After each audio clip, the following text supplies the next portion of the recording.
পথ চলা শুরু হয়ে গেছে।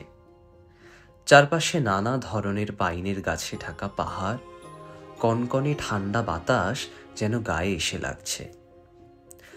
আজ আমরা সান্দাকফুর পথে পায়ে পায়ে উঠছি ওপরের দিকে। সামনে কি অপেক্ষা করছে তা জানি না, কিন্তু এটাই তো ট্রেকিংয়ের আসল মজা। প্রতিটা বাঁকের পরে নতুন কিছু, নতুন অভিজ্ঞতা। গতকাল সকাল থেকে শুরু হওয়া সান্দাকফু যাত্রার গল্পটা বলি। ভোরের আলো ফোটার আগেই আমরা পৌঁছই নিউ জলপাইগুড়ি স্টেশনে। চারপাশ তখন কুয়াশায় ঢাকা। স্টেশনে ব্যস্ত ট্রাভেলারের আনাগোনা, গাড়ির হর্নের শব্দে গম গম করছে পরিবেশ। সেখান থেকে আমাদের গন্তব্য ধোত্রে, তাই শেয়ার্ড গাড়ি ঠিক করলাম। গাড়ি ছুটল পাহাড়ি পথে। যত এগোচ্ছি বাতাস ততই ঠান্ডা হয়ে আসছে। ড্রাইভার মিরিকে রাস্তা ধরে এগোলো, আর জানলা দিয়ে তাকিয়ে দেখলাম সেই পরিচিত পাহাড়ি দৃশ্যগুলো। কিছু পথ আমার চেনা, কিন্তু সীমানা টাউনের পর বাঁ দিক থেকে যে পথ মানেভঞ্জনের দিকে মোড় নিল, সেটা আমার কাছে একেবারেই নতুন। মানেভঞ্জন পাহাড়ের কোলে ছোট্ট জমজমাট বাজার, ব্যস্ততা আর এনার্জিতে ভরপুর। সেখানে খুব বেশি সময় না থেমেই এগিয়ে চললাম ধোত্রের পথে। অবশেষে পৌঁছলাম ধোত্রে। ৮৫৫০ ফুট উচ্চতায় এক নিরিবিলি পাহাড়ি গ্রাম। দার্জিলিংয়ের চেয়েও উঁচুতে অবস্থিত এই গ্রাম পাইন গাছের সবুজ চাদরে ঢাকা। শীতল বাতাসে এক অদ্ভুত শান্তি ছড়িয়ে আছে এখানে।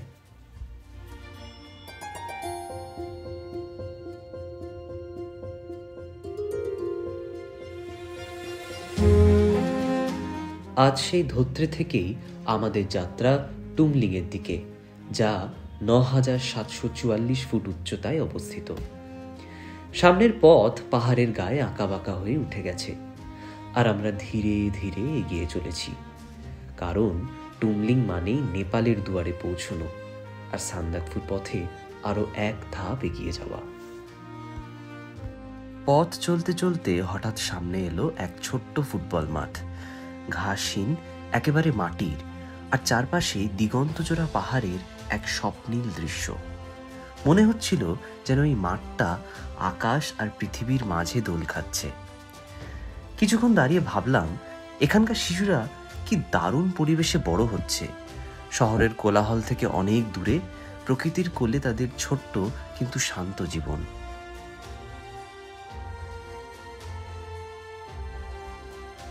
তারপর শুরু হলো আসল চ্যালেঞ্জ। ট্রেকিংয়ের প্রথম চড়াই পথ, পাথরের রাস্তা, কাদামাটির সরু ট্রেল আর ঘন অরণ্যের ছায়া। ভারী ব্যাগের ওজন ধীরে ধীরে অনুভব করতে লাগলাম, কিন্তু আশপাশের অপূর্ব দৃশ্য সব ক্লান্তিকে ভুলিয়ে দিচ্ছিল। একসময় দেখতে পেলাম মানে, একটা পাথরের স্তূপ, যা স্থানীয়দের বিশ্বাস অনুযায়ী স্মৃতিচিহ্ন ও শুভ লক্ষণের প্রতীক। আমাদের গাইড নিমা জানালেন, মানের পাশ দিয়ে বাঁ দিক থেকে ঘোরা উচিত, না হলে নাকি অশুভ কিছু ঘটতে পারে। এবার আমাদের গাইড সম্পর্কে কিছু বলি। নিমা ধোত্রেরই বাসিন্দা, একজন অভিজ্ঞ ট্রেকার। পুরো যাত্রায় তার হাঁটার গতি একই রকম স্থির, মুখে সবসময় এক রহস্যময় শান্ত হাসি।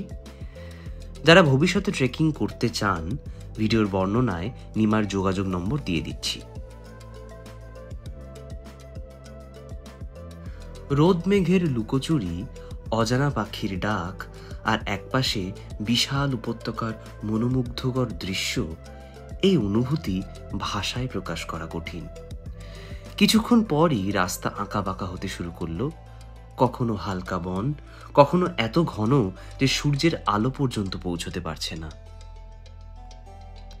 পাহাড়ি পথে ছোট ছোট বিশ্রামস্থল, যেখানে আগের ট্রেকাররা বসে বিশ্রাম নিয়েছেন।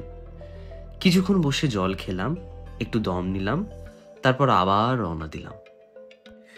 এগিয়ে যেতে যেতে টংলুর দিকে চোখ পড়ল। ছোট ছোট কাঠের কটেজ, যেন কোনো গল্পের বইয়ের পাতা থেকে উঠে এসেছে। কিন্তু আমরা এখানে থাকছি না, আমাদের গন্তব্য টুমলিং। টংলু ৯,৬৩৬ ফুট উচ্চতায়, আর তুমলিং ৯,৭৪৪ ফুট। তাই আমাদের আরও উপরে যেতে হবে। কিছুক্ষণের মধ্যেই আমরা পৌঁছে গেলাম লামায়াধুরা নামে এক ছোট উপত্যকায়। এখানে একটি বিশ্রাম স্থল রয়েছে, যেখানে কয়েকটি প্রার্থনার পতাকা বাতাসে উঠছে। এখান থেকে দূরে জিপ রুটটি দেখা যায় এবং ল্যান্ড রোভারগুলোর গর্জন কানে আসে। আমরা কিছুক্ষণ বসে বিশ্রাম নিলাম, ঈশ্বরের নাম করে আবার যাত্রা শুরু করলাম। লামায়াধুরা দাঁড়িয়ে দূরের পাহাড়ের ঢালে ছোট ছোট গ্রামগুলো দেখা যায়, সবুজ চাদরের মতো বিছানো পুরো এলাকা। পথ কঠিন হয়ে উঠল। এক পাশে খাড়া পাহাড়, অন্য পাশে গভীর খাদ। কখনো রাস্তা এত ঢালু যে ক্যামেরায় দিগন্ত রেখাই বেঁকে গেছে মনে হচ্ছে। মাঝে মাঝে পাহাড়ি ঝর্ণা পেরিয়ে সতর্কভাবে এগোতে হলো।